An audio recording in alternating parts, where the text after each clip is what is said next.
Welcome to the 34 Motorsports Product Showcase. We're proud to offer the full line of Simpson Racing safety products. The Shark Speedway is a perfect brain bucket to keep your melon as safe as possible. We carry every model and size of Hans device, and these have saved countless lives. The Hybrid Pro Lite is an alternative to the Hans device and is just as effective. The DNA 3-layer suit offers maximum protection when things get hot. And hey, dude, those comfy shoes won't help one bit when things go south. Keep those hands ready to work with a pair of Vortex FIA gloves meeting every current standard. From 5 to 7 points, we carry every one of the Simpson harnesses, keeping your rear end right where it should be. Keep all your gear clean and together with the helmet and FHR bag, and always be ready to hop in a race car. Visit 34motorsports.com and order today.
Good evening, everybody, and welcome to the Highside Hustle right here on the National Racing Network. Yes, your boys are back for another night of talking racing. Bert Wojcik, Big Sexy Adam Rubright, our exec producer Chris Graham joining here tonight.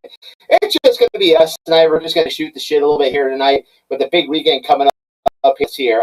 Biggest race this weekend, I think. Oh, it's Georgetown tomorrow night with URC. There might be something going on somewhere out 322, but man, nobody cares about that. Or I'm just being petty, one of the two. We'll figure that out later on. But anyways. My favorite. Yeah, I know.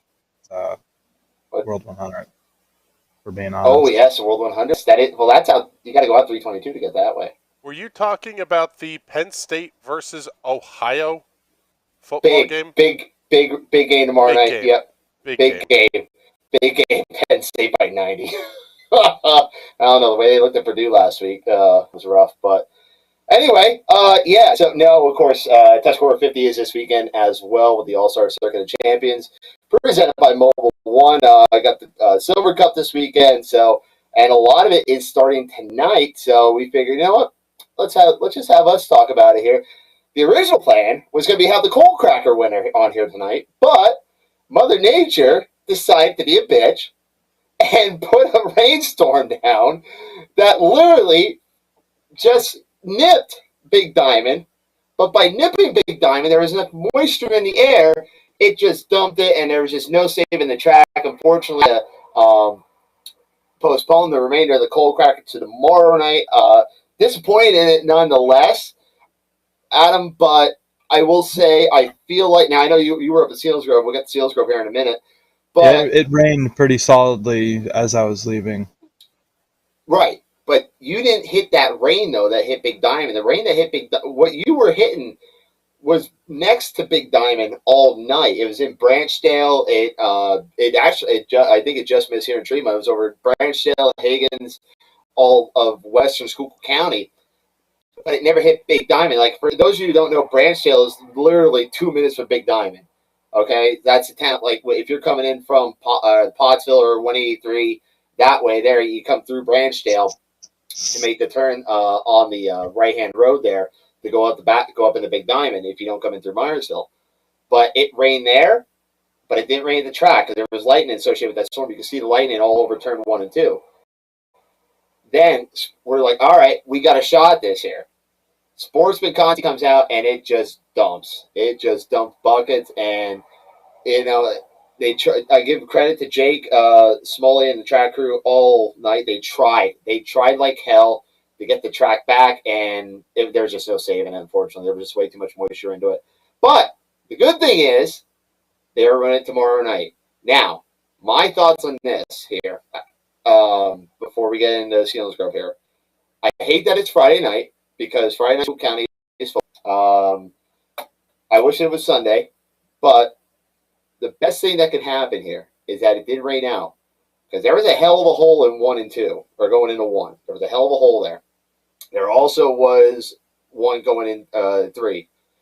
It gives them a chance to go and rework the track and make it a better cold cracker. Now, not saying it's going to be, because you're not going to have the laps and be able to push the track up the way it should be, but it gives them a chance to rework the track. I wouldn't say it's going to be a bad cold cracker, but I feel like that the hole going into 1 would have kind of forced some people's hands with what line they would have. But now you have a chance to have a better cold cracker and maybe a little bit more moisture in the track too going into it tomorrow night. Yeah, definitely. We were, like you mentioned before, me and Chris went up to Selinsgrove, not producer Chris, our one buddy Chris. Went up to Selinsgrove for our yearly little rendezvous of sprint cars and late models up yonder. And then basically as soon as the sprint car feature's over, we hop in the car and fly to Big Diamond to catch the start of the cold cracker. The late model feature was meh. Meh. I mean, Eckert walked it from the pole. The biggest named person there, Mason Ziegler, did do a goddamn thing, if we're being honest. I mean, wow, I think. Or not Ziegler. Wait, I don't. Okay, hold on. The 9 car. Really? I don't know. I think, is Eckert or Ziegler the biggest name there? Eckert's a pretty big name, though. Or not. Who the. The 9 car from the World of Outlaw Tour. Moran? No, not Moran. Not Blair. 19, sorry. Oh, not Gustin. Gustin? No, oh my god, I'm losing my goddamn mind. Hold on. We're looking this up. I'm out of it, dude. I'm so fucking tired from work. We've already started down this path. You guys Yes, are less than 10 minutes in. Welcome to the shit show, folks. Yeah, Ziggy, 9Z. Yeah, 9Z. Ziggy, yeah. Okay. Yeah, good for Ziggy to show up. Yeah, but you figure he has probably the most money behind that car. No, Eckert's got a lot more money behind that car. Eckert's got a lot more money in his car. I mean, Ziggy's got a good car. Yeah, but for a World of Outlaw driver, or somebody with that much talent to be... I don't know if he's a World of Outlaw regular. You know what? Is he a World of Outlaw regular? Anyway, a driver of that caliber to be dicking around with the slapdicks in fucking 15th, not exactly a good look.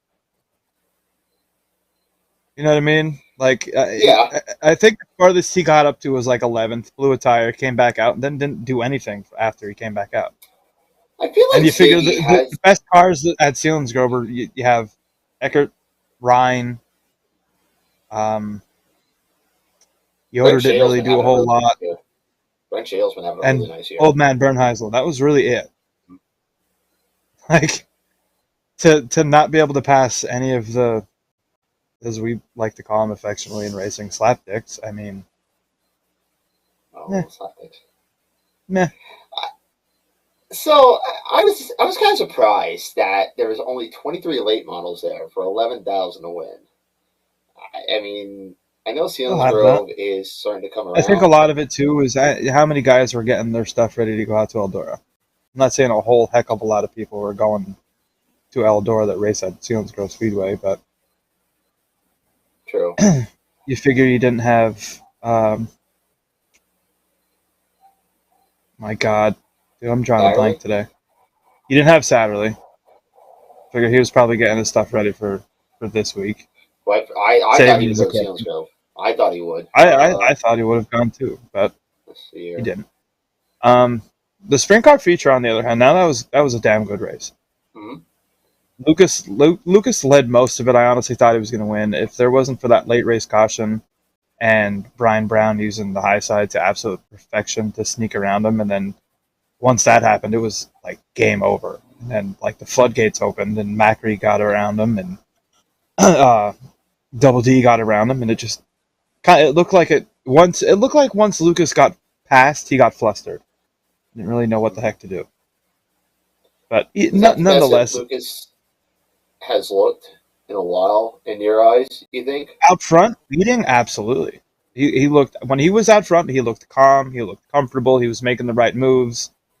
He held off Macri and Freddie multiple times before they eventually kind of faded back for a little while. He looked damn good. It was honestly, I was impressed with him. But, it just wasn't meant to be, as they say. Right, but yeah, how about Brownie coming in? First night out in Pennsylvania, comes out, gets a win on.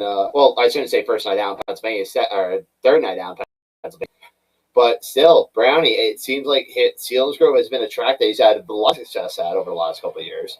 Hmm.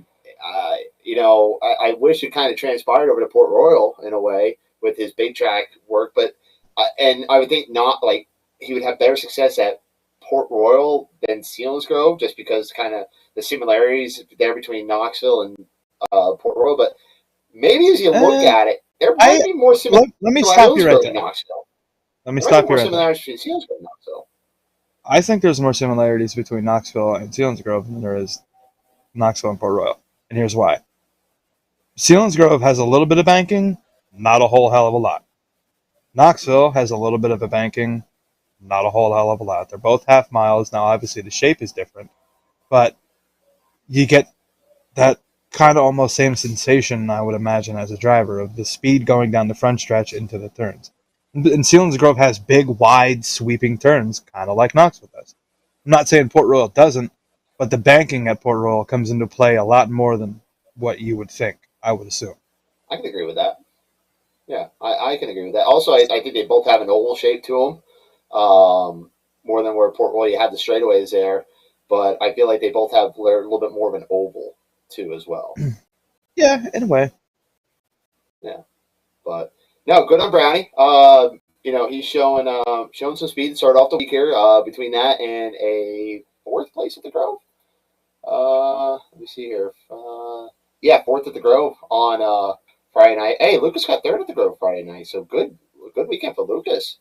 Um, a third and a top three and a top 10 for the weekend for Lucas. I don't know if they were if they were by Port Royal Saturday night. But speaking of that, Devin Borden goes out, gets the win with Dietrich second, Whittle third, Louise fourth, and Brian Brown top five all weekend for Brownie. But yeah, Borden finally gets the first win with the 23 car. Yeah, it didn't take awful long, didn't it? No, no, not long at all. What is it? A month maybe? So that's not the worst. Not the worst at A all for month and Borden. a half, Yeah, give or so take. not yeah, not the worst at all. So good on Borden. They go out there in Shellsworth and everyone to get the win there. Friday night the Grove was Deweese. Got the win on Friday night down at the Grove. Uh, Wasn't for it's the just lack of effort for Double D though. He was coming in a hurry. yeah, you were there Friday night. Tell us a little bit about that. Honestly, I thought the track was good. I didn't have a problem with the track. It was kind of racy. There was a gnarly curb over in 1 and 2 where I was standing for, or not 1 and 2, 3 and 4, where I was standing for the feature. Um, I think maybe if Double D didn't he never really got over the curb, but the way he was hitting it and lifting the front end or the front end off the ground, I think maybe that might have halted his momentum a little bit that he was kind of building up. But either way, I thought it was a very good race. Brian Brown looked super comfortable in his heat race. I mean, the dude had that thing rolling in the heat. Like, you know how when drivers are like super comfortable on a racetrack, you can barely even see the steering wheel move. That's how it was driving for him in the heat race. I was super impressed with that. Um, Again, kudos to the World of Outlaws, World of Outlaws, Williams Grove safety crew for the whole Austin Bishop dilemma that transpired. Kudos to them for that whole deal again. That was nuts. Like you had that right on. From, Danny Bender. Danny took this photo here, and it's awfully beautiful. It's an awful shot. But in the same time, I mean, you don't want to see anything like in awful. I mean, you don't want to see anything like this happen to anybody. But it's beautiful at the same time, just the way just to get the flames and it's a beautiful shot, but it's a terrible shot at the same time because you don't want to see this. But the best thing about this, Austin Bishop, not one burn whatsoever. He got out of the car, got to the stop quick. Fire safety was right there, got him out. And kudos to the safety equipment to get him, that kept him safe, and not one single burn on Austin Bishop. It really speaks volumes for how advanced we're getting with the fire suits and the Nomex and all that stuff. Now, granted, between the Nomex underwear and the suit and the hood and the helmet and the gloves and the shoes and all that stuff might only buy you 55 seconds. But apparently that 55 seconds was all he needed. And what was also more impressive was the cars around him realized what was going on enough they got away from him. He got his car stopped, got out of it, and nobody hit him. So kudos to the drivers that were around him that actually kind of realized what the hell was going on. Yeah, exactly. Chris, I'm going to send you in our group chat here the pictures of Austin's fire suit there. You can see from what the burns and that are on there. This is posted by Austin himself, who, again, burns whatsoever. That's a fuel fire, too. That is not an oil fire. That is a fuel fire. You can tell by the flames and that, which is kind of weird, too, in a way. You don't hear too much about fuel fires that much. There's the gloves and the bottom half of the suit.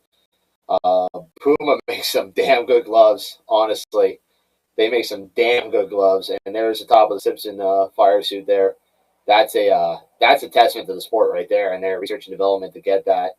You don't skip on safety, folks. You cannot skip on safety whatsoever in this sport. That's for sure. You definitely cannot, and you see so many places that drivers don't necessarily care about it because they don't really think it could happen to them. Well, it can. It honestly can. Yep. I forget where the heck we were, and there was drivers going out for warm ups or heating the motors without gloves on. Like, where were we? It might have been. That. It was with URC. It might have been. Was it Clinton County? No, it wasn't Clinton County. I don't. Either way. Either way, like Winchester. No. But I remember that. I know what you're talking about. Either way, if you're gonna go out on the racetrack, have all your safety equipment on, please, for the love of God. For that matter, if you are in a car with the motor running, you gotta have your shit on. I agree. Now, heating the motor, you don't want to have belts on. All right, that's whatever. But I disagree. These things, if you get a car to take off, that's how Darrell Gwynn, the drag racer, nearly was killed. He was doing an exhibition run that literally was blip the throttle so the car would just roll slowly down the racetrack, and the throttle stuck. Yeah. And he wrecked without belts on. The second that left my mouth, that was the first thing that came to my head was that the throttle could stick. That was the first thing that came to my head the second that those words left my mouth. Mm-hmm. So, yeah, you're right. So, full safety coming on no matter what. Yeah, I can fully agree to that, 110%. But again, good to see Austin be okay with that. And after all that, all right, Lincoln. Do we want to talk about this? What happened in Lincoln Saturday night, or do we pass over this? What happened at Lincoln Saturday night? I'm Well, clueless. Freddie goes out, gets his third. Oh yeah, third okay. track title. But then a little bit of a, I don't know. I'm not going to say, I don't see Freddie doing that intentionally. It's just kind of like I think he slipped up a little bit on the pass there. So, I mean, that obviously caused a stir on social media. And then I guess there was a little extracurricular activity. Will you shut up? It's 7 o'clock. Why is there a damn train coming through at 7 o'clock? Actually, God, 7:22. 7:22, and there's a damn train coming through. What the hell is this? 1840s? I mean, Oh. Anyway, you were saying? Oh, hi, Kyle. yes, Kyle. We will be coming to the 76er. I heard we're And I gonna will have a bring. special guest for the 76er. Who? Is it who I'm thinking of? He's in Chico, California at the moment. Oh, yes! Our boy! Our boy's Yeah. coming home for it.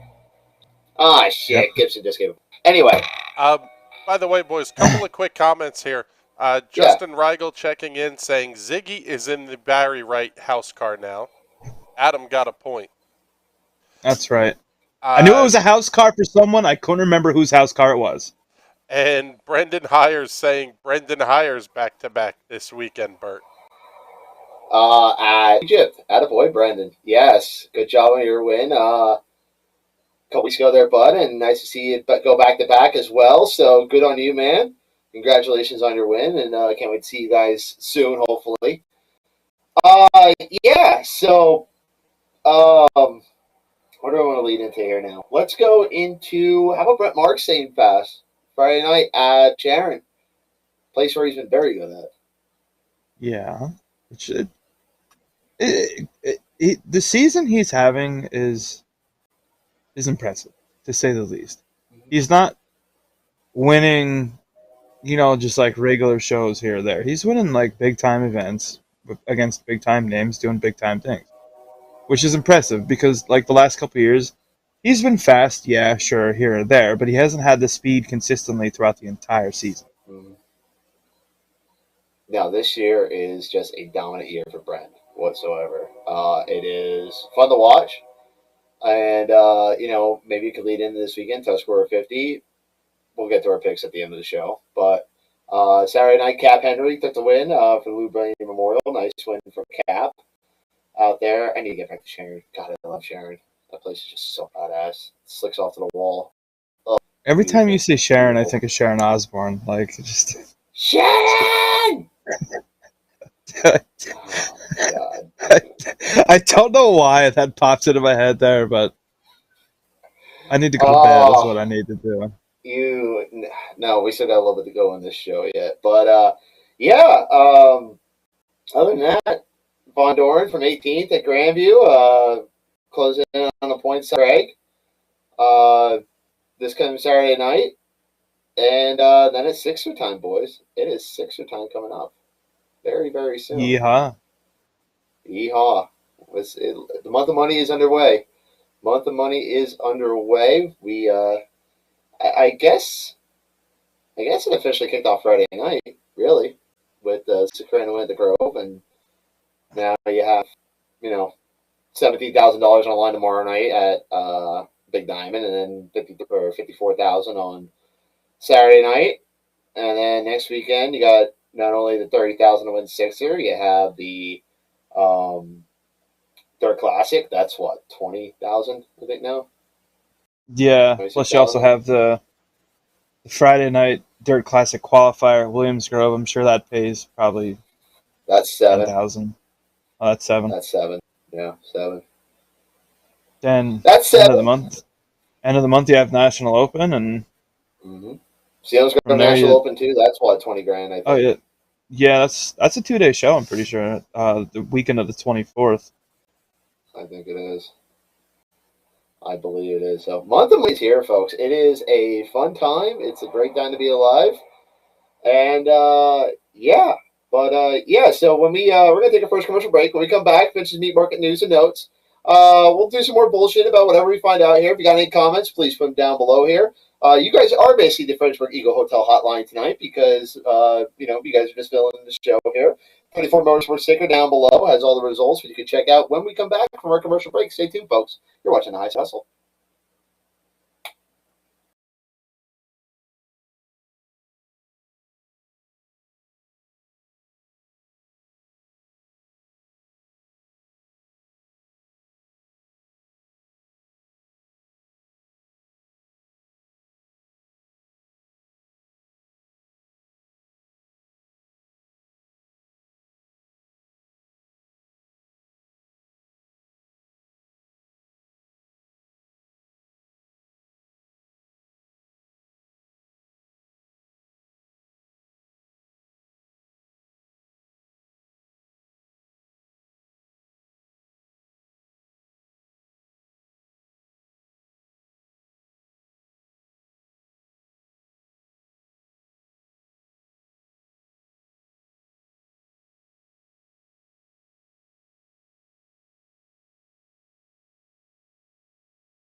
Welcome to the 34 Motorsports Product Showcase. We're proud to offer the full line of Simpson Racing safety products. The Shark Speedway is a perfect brain bucket to keep your melon as safe as possible. We carry every model and size of Hans device, and these have saved countless lives. The Hybrid Pro Lite is an alternative to the Hans device and is just as effective. The DNA 3-layer suit offers maximum protection when things get hot. And hey, dude, those comfy shoes won't help one bit when things go south.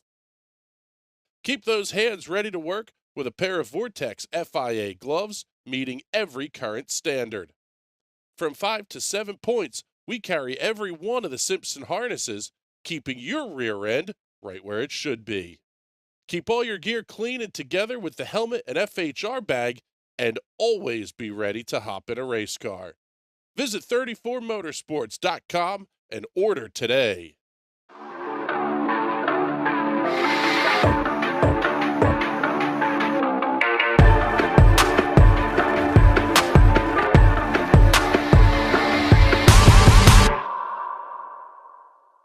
Ladies and gentlemen, the Highside Hustle right here on the National Racing Network. But Wojcik, Adam Rubright, Chris Graham back with you. We're just talking off air here about a couple different things that we want to talk about, but we'll get into that towards right after Finches Meat Market's news and notes. Big Sexy, it is your time to shine. All right. Well, let's see what we got here. Not a whole And lot this is happening. if what But I'm there is. thinking, There is, it but should there be is. your leadoff. If we're on the same wavelength, I know your leadoff should be. My fellow nickname brother, Big Sexy, strikes again at Eldora. I mean, is there anyone that has been obviously Scott Bloomquist has what 8 dream titles? Yeah, but Scott Bloomquist doesn't know how to answer a call though. This is true. So you figure I think if the stat I read earlier is correct, that would put Overton as the only other driver than Scott Bloomquist to have more than 2 dream races at Eldora. And the only driver to win 3 in a row. Yeah. That is impressive. So actually, he as might be hell. the only one to win 3. So he might be the only one to win 3. Well, 3 in a row. Because Bloomquist has, I believe, 8 or something silly like that. My personal thing, my biggest thing in the new news and notes this week is the new universal tire for super late models that they unveiled today. From coming through the race, like the racing crew member aspect, whenever somebody says we're going to make a universal tire, it's usually not good for people's pockets. Mm-hmm. Generally. Well, it could be a very good thing if they're going to be able to crank out tires. You're not going to have to worry about having 17 different sets of tires for 17 different racetracks. All you have to do is have a Hoosier super late model tire and call it a goddamn day. well, again, it turns out to be what is going to be the cost of this tire. As long as they can keep production up, and let's be honest, we are still in a tire shortage. As far as I know, we are still in a tire shortage. It is still a cluster, you know what, to get tires. It's a wasteland. It's a wasteland. It is a wasteland out there. But yeah, I think if it helps the sport, great. Now you have a true benchmark of what you can go with. Yeah. So, I mean, maybe it comes over the sprint car side of things. We'll see. Yeah, but technically, sprint cars have their own tire. Everybody buys the same one. There's only 4 different fucking compounds you can choose from. But still, look at the price of a right rear from Hoosier right now. It's astronomical. Yeah. Like, it is. If you're gonna claim that you're gonna mass produce these tires, and it's gonna help with streamlining the process and making these things, so on and so forth, why haven't we done that for the sprint car side of things? Yeah. Why haven't we done that for the modified side of things? If you found a big new way that's going to help everything be so much better and so much more streamlined, why aren't we figuring out a way to help these racers out that buy these things at $298 a piece for a right rear? Why are we not figuring something out? I mean, then again, I'm just some idiot from Pennsylvania that talks on a podcast once a week. But there has to be something we can do here to help these racers out tire price-wise. I mean, I get it, like the economy and how everything else in the world is going and staffing shortages, I get it. But, like, why does a staffing shortage have to affect the price of the tire? Because, like most factory jobs, you probably stand there and just watch the thing come down the fucking line. I don't know. Would assume. I don't have an. If we knew somebody that worked at Hoosier, or it'd be interesting to take a tour of Hoosier. It would be very interesting to take a tour of Hoosier and see. All right, like just to see get a better understanding on what's going on with it. Yeah. But then again, get an understanding as a race fan that's too easy. Honestly. Yeah. There's no need to do that. No, just assume. Whatever makes life easier for the actual racer themselves, there's no need to do that. Let's make it as hard as possible. No. Anyway. Anywho, that wasn't what I thought you were going to lead off with. That's last but not least. How about before we get there, feel good story for you. Days and Pursley back in victory lane in a midget. After what, a year of rehab and possibly thinking that he was never going to race again. He goes out a couple weeks ago, picks up some wins in a micro, gets his confidence back up, and bam, we're racing a midget for Keith Coons again. He was back in victory lane. Was it? I guess now we're at the 10-month mark. So he's back in victory lane 9 months after that wreck. Yeah. Walking at the Chili Bowl 2 months after the wreck. And back in victory lane 9 months after it, and back in midget victory lane 10 months after it. Yeah. GG. Like, that's impressive Dave Pursley. For somebody that we weren't at the beginning of this process, we weren't sure he was ever going to race again. Wasn't even sure if he was going to walk again. Yeah. Yeah, exactly. Walk, let alone get in a race car. Mm-hmm. And last but certainly not least, because if we don't mention about it, everyone is going to blow their fucking mind. NASCAR All-Star Race is heading to North Wilkes-Barre Speedway. Not what I was thinking of, bingo card. Okay. Who had this on their bingo card? Chris, come on in for this one. I know you're I know you're lurking. You're probably one of, Yeah, he's lurking in the background, folks. He's lurking. He's lurking. There What's he up, is. Hiya, boys? Chris. What's going on? What's going on? So, North Wilkesboro back on the All-Stars schedule. You and I were talking about this earlier in the group chat, and then also Casey Boucher and I had a conversation about this. Does North Wilkesboro canceling their dirt races have anything to do with the All-Star race coming back next year? I say Absolutely possibly. it does. It's the only Yeah, reason they did cancel it. Because you can't tear it up, run races in October, and repave for a May date. you have a little less than what, 8 months Mhm. to tear it up, repave it, let the ground settle, fix it if need be if something goes wrong in the Not process. only You have that. to you hold on. You Okay. have to put in safer barriers. You have to do the infrastructure so that the grounds can hold the amount of people that they're going to try and pack into that place. You have to figure out amenities for the fans because apparently that was one thing that the place was lacking. Because let's figure the last time this place was updated was 1996. I was three. That was I was three. that was the last time it was open. That is not the last time it was updated. Okay. That's part of the reason they lost their date after the 96 season was the fact that there were no amenities. There was basically nothing. Concession stand lines were long, bathroom lines were long, every line was long. And there was some talk of that after the asphalt portion of the revival races as well. This will work for the Cars Tour or a local touring series. There's Mm-hmm. no way you could run a Cup Series race here. I'm No. interested to see what SMI pulls off there in this next 8 months. Yeah, And you there's a lot. There's a lot of work ahead of them over the next 8 months. A lot of work. and you figure they With SMI probably money.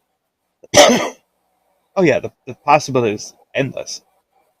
And you figure you have all them. Didn't they get a whole bunch of grants and stuff like that? And I'm sure behind the scenes, Dale Jr. is making a pretty Oh, he has a sizable lot to do with this. contribution to help bringing that place back to its former glory and also I making don't. it better than it ever was. Yeah, I don't know that Junior's putting up a bunch of cash towards this because there is $18 million in North Carolina taxpayer dollars that is going to rebuild North Wilkesboro.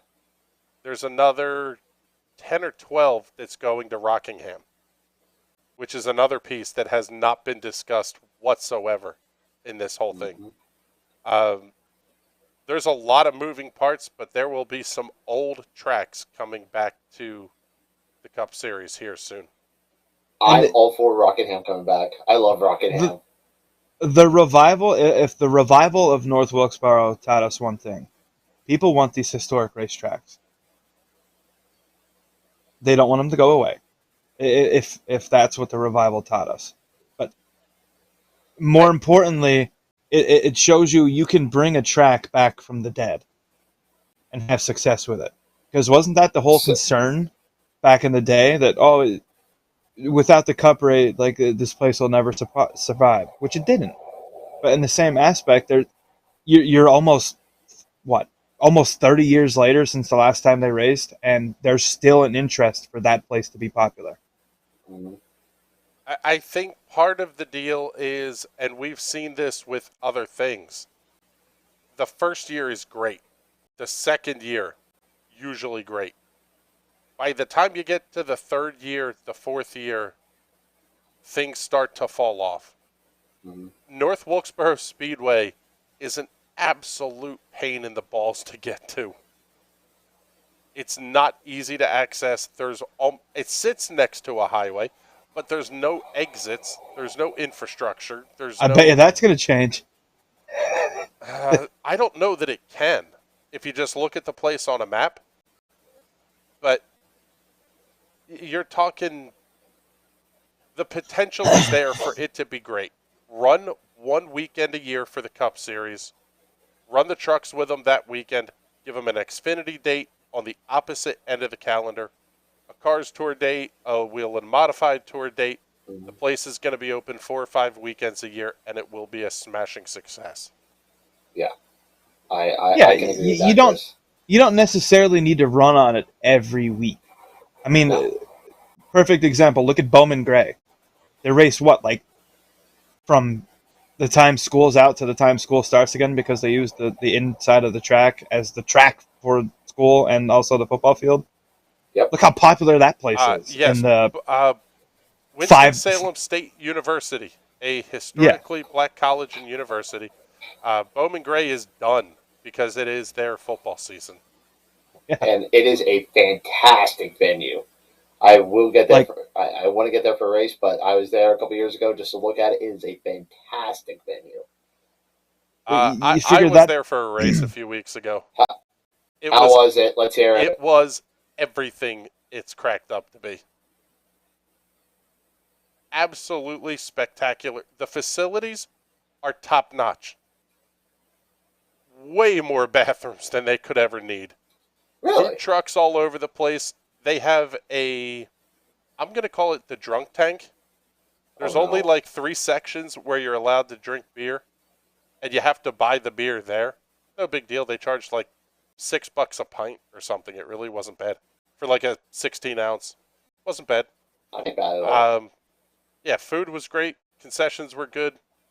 T-shirt prices were reasonable. All the things that are great about short track racing.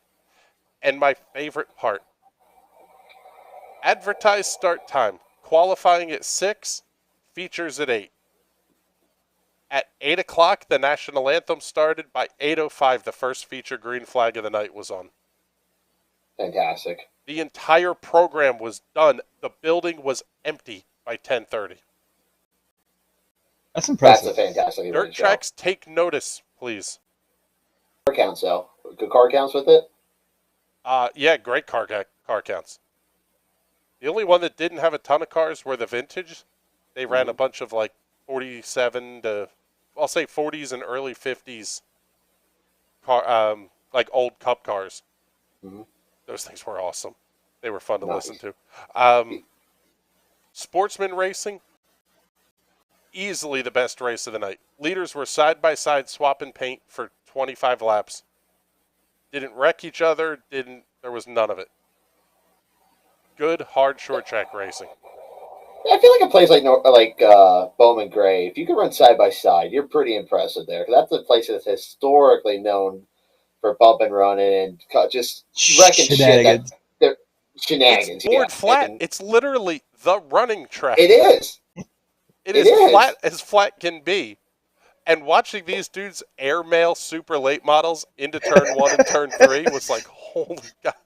These dudes have monster set of balls, man. You do. But the point I'm getting at is that if you can run clean side by side with somebody at Bowman Gray and not wreck them and be able to keep up with them on the outside line, when obviously, let's be honest here, with a flat track like that, inside's going to be dominant. But that's talent right there. Yeah, it was fun. The pancake modified race was outstanding. Love me some pancake modifieds. Love me some tour mods. They were fun. Good. We were going to go also out to North Wilkesboro for the revival, but it just didn't kind of work out scheduling wise. But I'll say this: every racetrack in the country needs to learn a lesson from Southern pavement racing. Heat races are not a thing; they don't exist. Time trial them, and if the top 2 divisions get to time trial, everybody else timed hot laps. Okay. Line them up, go. Way to be. Line them up, go. Oh, you timed 17th? Well, you're going to start 17th. All right. So let's say like Silver Crown. Qualify. You take how many ever do a consi feature. Only do a consi if you need a consi. That's what I'm saying. Like if you have 30, let's say 49 Silver Crown cars at DuQuoin or something. It's consi. Now let's say at a place like Bowman Gray though, let's say that place can barely probably fit 24. I think the one The Bandoleros or no, I'm sorry, Legends started 30. Well, that's Yeah, Legends. look That how was awesome. they're Yeah, this big. That is correct. yeah. All right, I'm talking like a pancake But mod. yes, full-size cars, I think they were 24. Okay. So let's say you have 30. Let's say you have 30. Okay. Maybe a Consi, you send 4 home, or maybe put that number at 36, and maybe keep 30 cars on track. Then have a Consi, you get 36 cars. Yeah. I'm But I don't necessarily have an issue with heat racing, especially because that's kind of the fabric of dirt. Yeah. But you need to Like the start dirt heat side of racing. things. Heat racing starts At at 6 o'clock. 6. yeah. If you've got 800 cars there, like you're going to get for the Tusky 50, heat races start at 3 in the afternoon. I don't care if you have a 3-hour break, because it was interesting to watch the crowd. Decent. The place was almost empty for practice. Qualifying, I'm looking around like not as sold out as I hear this place is every week. By the time the Tour Modified race was going green at 8:45, there was not a seat to be found.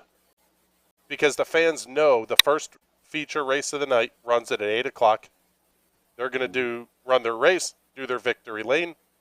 8:45, you're starting the main feature. Right. Every single night. That's why they sell out. Yeah.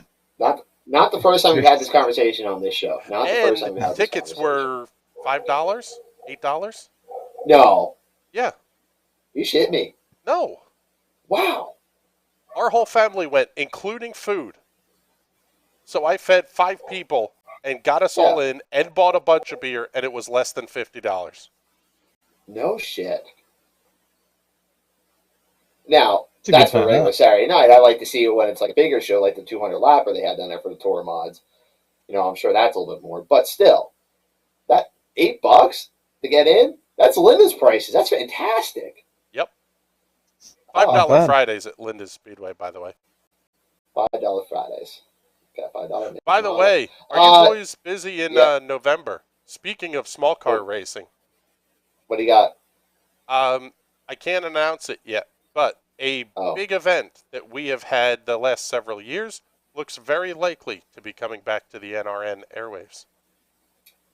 If it was what I think last year, I think we are busy that weekend. It's a World Finals weekend, I believe. Yep, we are busy. URC. Nerds. Yeah. Well. Oh well. Speaking of, if anyone needs tickets to the Charlotte World Finals, call me. Talk to Big I have Sexy 8 over there. available. Big Sexy over And there. you get a pit pass with mine because I always get a pit pass. Now, what I thought was going to lead Finch to be market news and notes because nobody beats your meat like Finch. Brandon Shepard out of the Rocket House. This is old news. We talked about it already. Did we? It was literally the first thing on Finch's news and notes last week. No, it wasn't. Literally This only came out the Friday. very first thing. No, it didn't. This only came out Friday, bud. No. Yeah, we talked about it last week. It was Thursday. It happened at like noon on Thursday because I was at work and I was like, well, shit. Didn't see that coming. Friday. I can promise you it was last Thursday. Damn. Okay. So. Or I probably would have said it. If I didn't already talk about it. I could have sworn it was Friday last week. Okay. Oh. Yeah, that just goes to show where my week was. Jesus. Anyway. Yeah. So what else we got, boys? Anything else? Coming up this weekend, championship weekend for the NTT IndyCar Series, the Firestone Grand Prix of Monterey, 5 drivers with a shot at the championship with 1 race to go. Jesus, IndyCar is so good right now. Best American series right now. I will say there's really only 3 that have an actual shot at it. Carnage has to happen for 4 and 5, but It's only about a 70% chance that Will Power can win the championship with a 20-something point lead heading into the final race. 70% going into the last race. That is not a lot. Let's be honest here.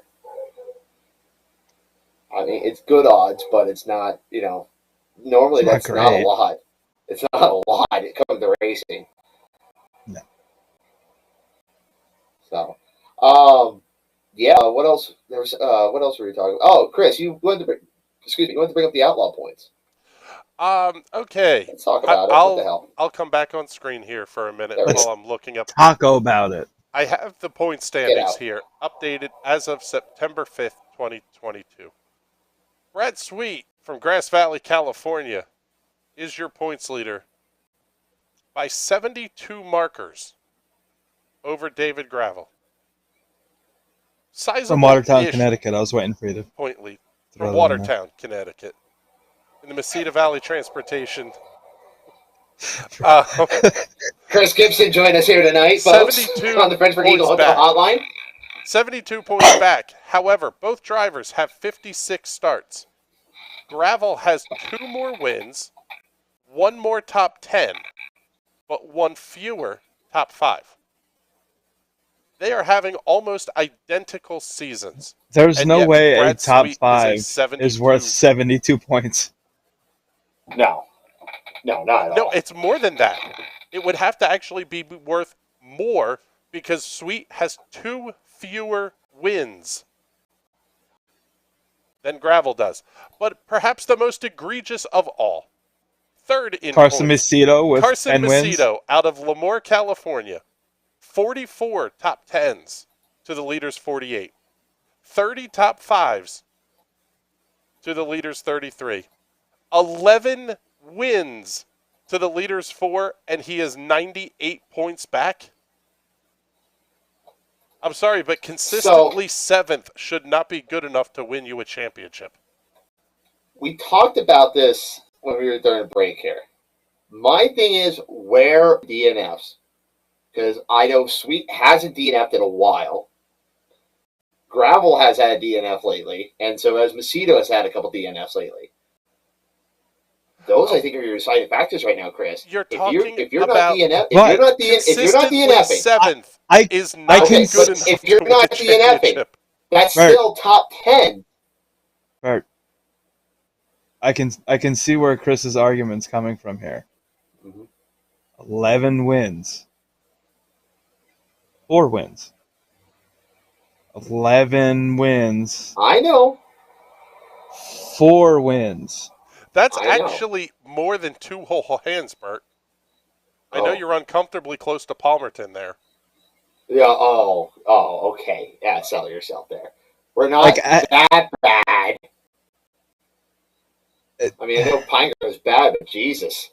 Like the argument here to be had is, how is somebody with? I mean, I get it, Mr. DNFs, this, that, and the other thing, but Macedo's having a very strong season. 11 wins, and you're sitting 3rd in points. Okay, look at who's 4th in points. Sheldon Haudenschild, 206 back. I can see where there's 200 points here. He has 9 wins to Sweet's 4, but he only has 23 top 5s, and he's 6 shy on top 10s. So he's either winning, running mid-pack, or DNFing. That's not consistent enough to win a championship. But I don't see how we should be arguing over nights that Gravel or Macedo DNF'd and Brad Sweet finished 10th or 9th. That should not that comfortable of a points lead in September. Let me look at this here real quick, because I think the Outlaws also pay out for heat racing, too. Heats and qualifying. I'm pretty sure they pay out for that. Let me see here. Either way. Which is equally dumb. It's qualifying. Did you get in the show or not? No. But did you make that amounts to, we're going to pay points to our platinum drivers on a sliding scale.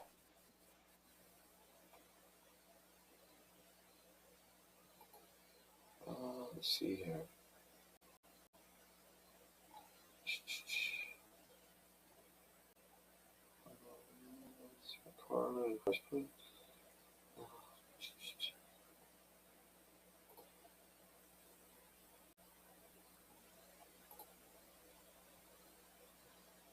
Okay, so maybe it's not. So maybe it is just features and features. Okay. Yeah, so all right, I don't know. I don't know where it's at. That's a good question. Very good question. I don't know. I mean, I think like you can tell where Sweet makes his ground up with top tens and things like that. But how do we have somebody who has 11 wins in third place? I don't necessarily agree with going the NASCAR route of winning you're in, or No, winning is all that matters. When no, you're because you have to talking be about running consistent. 90 some races a year, Mm-hmm. consistency is really important. My problem is when you're rewarding consistent 7th, 8th, 9th, 10th. Because, well, not even 11th, 12th, or 13th. Because that's the difference right now between Sweet and Gravel. It literally is. Gravel has more top 10s than Sweet does, and 2 more wins. And he's 72 points back. Hang on a second. Let me text. We have an expert I can text real quick. Yeah, because he's probably not busy or anything getting ready for a race in an I was hour. going to say, you're going to text Wikipedia right now and say, hey, dude, can you answer a question for me while you're in the middle of a race night? If he answers tonight, we'll get. Or if not, we'll just throw it back tomorrow. We'll just throw it back next week, or when we have the winner of the Cold Cracker and winner of the Tuscarora 50 on next week. Hypothetically here, do the Outlaws get passing points at all throughout the night, or is No. that just for like the Knoxville Nationals, things like that? Knoxville. Yeah, it's only for social shows. But that's qualifying.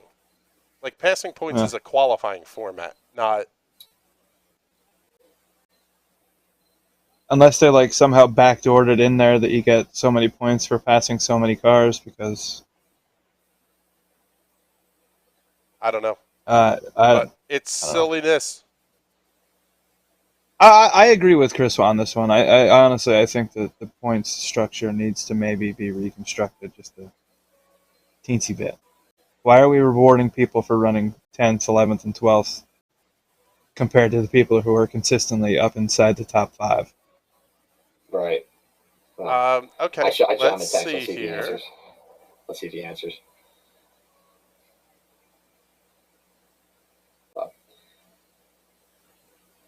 It's a good debate. It's a good talk to have. While you're talking about that, let's get into, obviously, 4-0. Who's your picks for the weekend?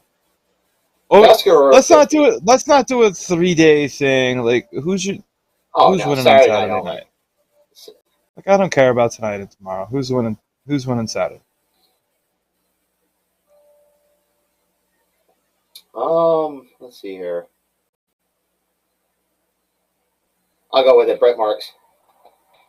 Okay, I'm gonna go with Peck. Oh, that would be a shit show. We will be. We ain't going out when the sun comes up if that boy wins it. Ain't go. That would be awesome if Peck would go out there and get the win. But I'm going with Marks. I mean, obviously Macri is a favorite. DeWeese is a favorite. Logan's a favorite. There's no wrong answer here. There's so many drivers that can potentially leave this weekend with 55 grand. Even Dietrich, I think, is a favorite. Yeah. As well. Going in here for how he's been running. Obviously coming off another second place run at Port on Saturday night. You got to look at the way Sunshine's been running Port Royal lately. I think, he's not out of the question for sure. What about Blackjack? Again, not necessarily the best at Port Royal, but we'll see what. When you have the dude crew chief in for you, there's a lot of possibilities to do a lot of different things. Yeah, They're definitely. Chris, who you got? I'm calling Danny Dietrich on this one. My man. I got a hunch. That would be fucking awesome if Dietrich goes out there and gets a win. Yeah, that would be pretty doubt. impressive. That would be. Can you imagine that? If he beats Deweese, if he beats Deweese, the Heat. If he beats Deweese, Next off, World 100. We got. World McCready. 100, Smokey. So we have McCready, Smokey. We all know who I'm picking. This hoodie's right behind me. My boy, Big Sexy. Big Sexy. Not terrible picks. Cold Cracker. Do we want to fix our picks for the Cold Cracker? I'm fixing mine. No, I'm pretty content with mine. Did you say you took? Pretty content. That's okay, Alex. Jankowski wasn't there. Yeah. Oh, wasn't he? Yeah. No. Oh, shit. He went to He did say he was content with his pick, though. He was. I should know. I wasn't at Diamond. I forgot. So I thought he took CBD or something. I ought to drive. I ought to drive to Tremont and smack you in the mouth right now. I'll give That you a word chance would never come out of my mouth. Breaking news, courtesy of Sherry's PA Racing Updates. Huge shout out to Jim and Sandy Klein for making Saturday night's Tuscarora $60,000 to win. Wow. J&S Fabrication making it 60,000 to win. Still Natty Open though, folks. That's impressive. Not as much as Natty O, but still, yeah, I love to see it. I do like to see it. Oh no, I think Bohm just got hurt. Damn it. Anyway, no, good on them. But no, I'm changing mine. I am gonna go Strunk. You look good in this heat race. I'll go with Jeff Strunk. Fine, I'll change mine. Literally pains me to say this. I'll take Dwayne Howard.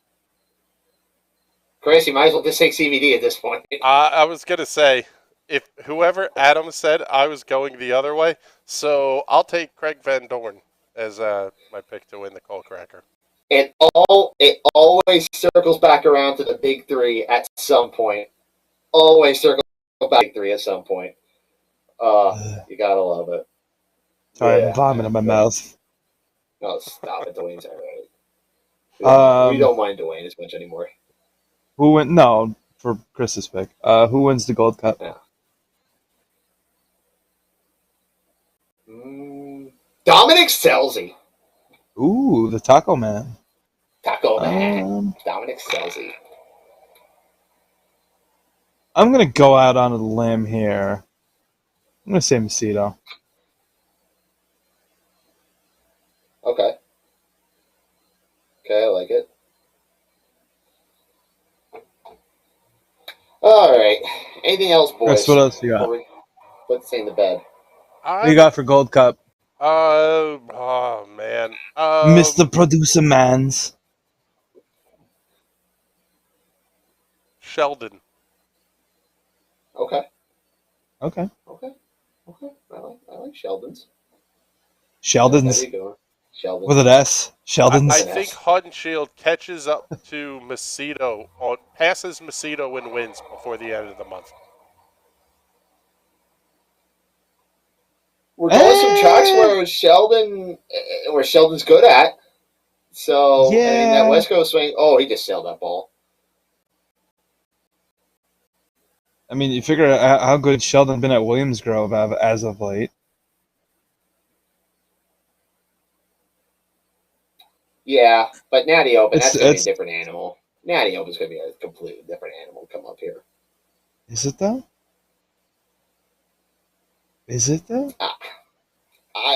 I don't know.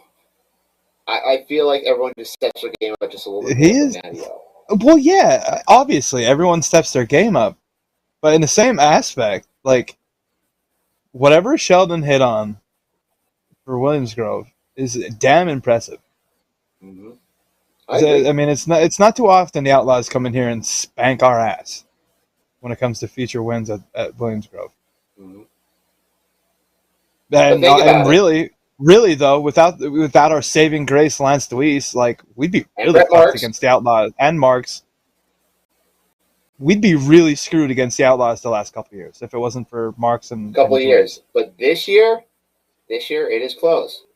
I mean, obviously it is 2-2. Yeah, what It's 2-2 going into 2-2? October. Okay. If you pick anyone other than Logan Schuchart to win the Natty Open, you're silly. I'm honestly going to pick Jacob Allen. I'm going to go with Dan Dietrich on the national. Same I'm team. gonna. Well, I mean, I obviously get the we're a same month team vibe. out. Yeah. Schuchart We're is a month having out. a monster money race here. Mm-hmm. I agree. But Jacob Allen's consistency is getting better. But Dietrich at the Summer Nationals was the best I've seen Dietrich in an Outlaw show at the Grove since he won the Natty Open in 2018, and since he came from ninth to beat Shots back in 2016. That was the best I've seen Dietrich at the Grove. He also looked damn impressive. You weren't there, but he looked damn impressive in the Jack on Twin 20s. Yes, like he did. damn impressive. We've got a comment coming in here. Ron Helmick is checking Ronnie. in. What's up, Ronnie? Should Adam you be working? has a good shirt on. Like, should you be working on a car or something, Ron? Like, Yeah, You would think. Yeah. doesn't that start Aren't like they on fucking the racetrack? 45 minutes? No. Oh well. Hey, downtime. Our favorite Outlaw crew member is watching his favorite show. What can we say? So hey, we got the Outlaws watching us. It's always great to see. All right, let's put this puppy to bed here. Anything else we want to touch on before we go? Before we put it to bed, Tuck Lorraine? I don't know. I'm thinking. I got nothing else. Oh, Chris, what's coming up on National Racing Network? We got some good stuff coming up here. Actually, the rest of this week is very quiet. This whole week is quiet. It's week 13 on the iRacing front. Next week, we're back with the Sim Racers Club, the Indy Pro 2000 Championship, and the Ezra IndyCar Series Championship. So you got knuckleheads need to be on time next week. Other than that, a lot of real world coverage coming up here. Ooh. We always love to hear IndyCar, that. NASCAR, and maybe Dylan even Cisney. Bert putting up an article or something. No. What happened? Can't park there, buddy. Oh. Well, him and Marks just went blowing by Lance Deweese, and then a lap and a half later, Cisney got a little too high coming off of 4 and smacked the wall. I thought he was going to go over, but he didn't. It was damn impressive. If I'm being completely honest. Like, I honest to God thought that thing was going to go down the front stretch in a tumble. But somehow he bounced it off the wall and just kind of kept it somewhat straightish because it got a little cockeyed. Well, I figure if that was in the corner, yeah, it got a little cattywampus. If that was in the corner, that thing probably would have dug in and went over. Damn it, Dylan. You can't park there. So, all right. Well, a lot of real world stuff coming up here on National Racing Network, and we got some racing to take care of this weekend, folks. Of course, Adam and I tomorrow night will be down the shore, down at Georgetown tomorrow. I'm looking forward to that. Georgetown's probably my favorite track. The facility is so great. Big half mile. Plus, you're at the beat that. Is Connor Allen at the Phillies game? If Connor Allen's at the Phillies game, I think he just got a foul ball. I don't know if Connor is or not, but there's a guy that looks exactly like Connor that just got a foul ball. I know. I'm like the squirrel. Yeah, you have the attention span of a goddamn gnat. Let's get the hell out of here. Let's get the hell. Hey, listen, it's like you during hockey season, so. Yeah, this is true. It's true. So you we'll put me and hockey together. Hey, Punch for Red October's on, baby, so I'm into it. Yes. Anyway, if you're at Georgetown tomorrow night or you're at Port Royal Saturday night, come find us. Come say hello. We'll be cracking a cold one tomorrow night afterwards, and definitely having a couple cold ones on Saturday night. Come have one with us. Come chill out. Enjoy it. It's supposed to be beautiful this weekend. Absolutely. And by the way, I want to throw this out there too. I know a couple weeks ago when we had we're on uh, with the whole Kentucky thing, and I saw his little live stream yesterday with the whole Red Cross and not knowing where the money from John Calipari from the University of Kentucky basketball coach went. I just want to touch on this before we go. FEMA and the Red Cross are a joke. I with dealing with them personally back in 2018. They are a joke. If there's anything you can do, folks, to donate to help out these people in Kentucky, please do so. Once there's going to be a lot of content coming up here in the next couple of days from the weather. Please yes, go help them out, we'll folks. keep your eye out on the Do Weather Center Facebook page.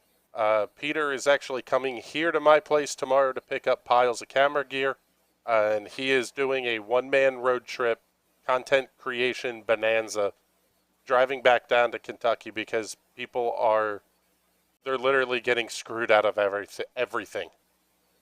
People that have nothing are losing. And they want to tell their stories, so we're going to give them a chance to do it. Absolutely, and I think it's a beautiful thing. It really is. So, folks, definitely check that out next weekend.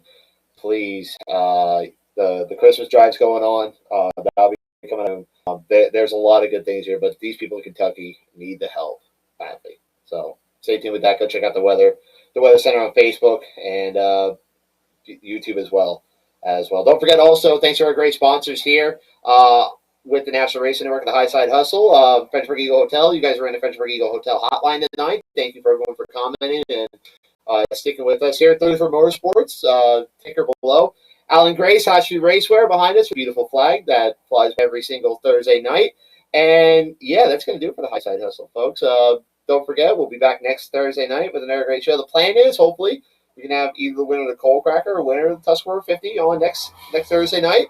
And go enjoy the races, folks, this weekend. It's going to be an absolutely beautiful weekend. So, for our executive producer, Chris Graham, Big Sexy Adam Rubright, my name is Bert Wojcik, folks. We will see you all next week. Enjoy the races.